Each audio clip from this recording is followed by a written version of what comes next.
Jo, nondik nola hasi zinen katalana ikasten, eta zergatik zauden mahai horretan esita. Bueno, azkenekotik hasiko naiz, Jordik arraxe proposatu zidan, eta, esan dut zagatik ez bai, zeu zertan egon badezaket, traba handirik ez egin bintzat, baiezko eman nion. Lehenengoari erantzuteko, ez dakit,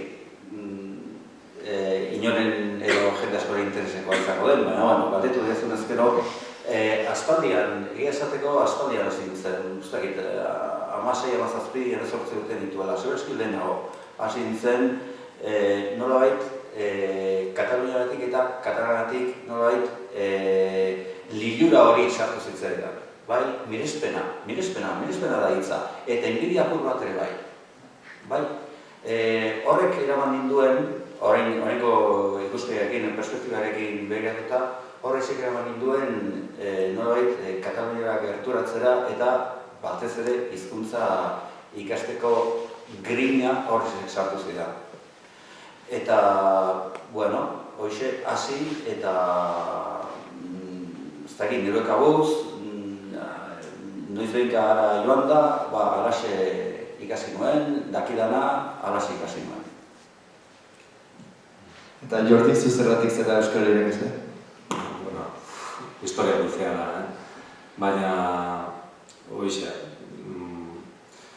EGB-ko 8. urratsen egin nintzenean hasi nintzen, deskubritu nuen hizkuntzak gustatzen zitzezkiela, hasi nintzen irakurtzen, eta halako liburu batean euskara topatu nuen eta konturatu nintzen antzinako hizkuntza zala, Europako beste hizkuntzekin harremanik ez zeukala, oso hizkuntza berezia, eta horrek asko motibatu ninduen, hasi nintzen nola pixka bat mugitzen hona Euskal Herrira etortzeko, eta hasi nintzen ikasten, eta urteak eman da, azkenean erbaki nuen hona Euskal Herrira bizitzera etortzea, eta hoxe, kasualitatez, lagun batek esan zean, hizkuntza kontrolatu nahi zen ezkero, ez da bezalakorik irakasle izatea, ez da irakasle izatea bezalakorik ez da hor, kurrikula euskaltegi batean orkestu nuen eta hartu egin dut, eta arrezkeroztik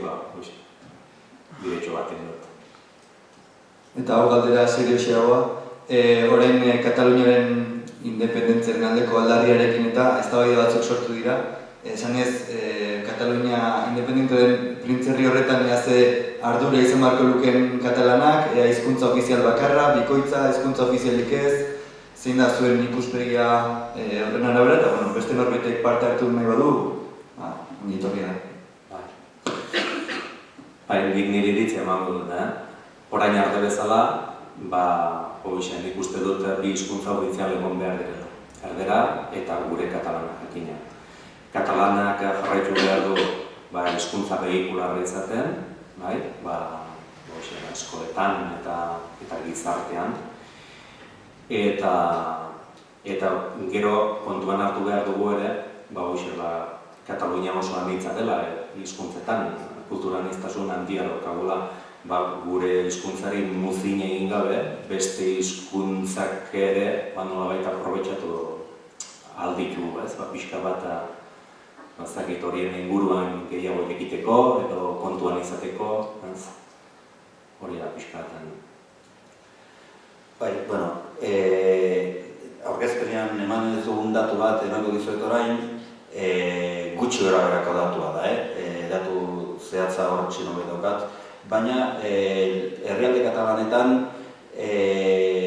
bizi direnek, bizi den biztanleria guztiaren artean, badira 150 gutxienez 150 ama hizkuntzatik gora. 150 ama hizkuntzatik gora. Beraz, jatorriz, hainbat tokitatik, joandako jendea dago. Hala ere, zertara dator hau, hala ere, errealitatean gaur egungo hau izanik ere, aitortu behar da, gaztelaniak historia moduan leku garrantzitsu bat Katalunian, eta nolabait balizko edo independentzia egoera horretan gaztelaniak ere eduki beharko luke nire ustez nolabait ofizialtasun estatusa.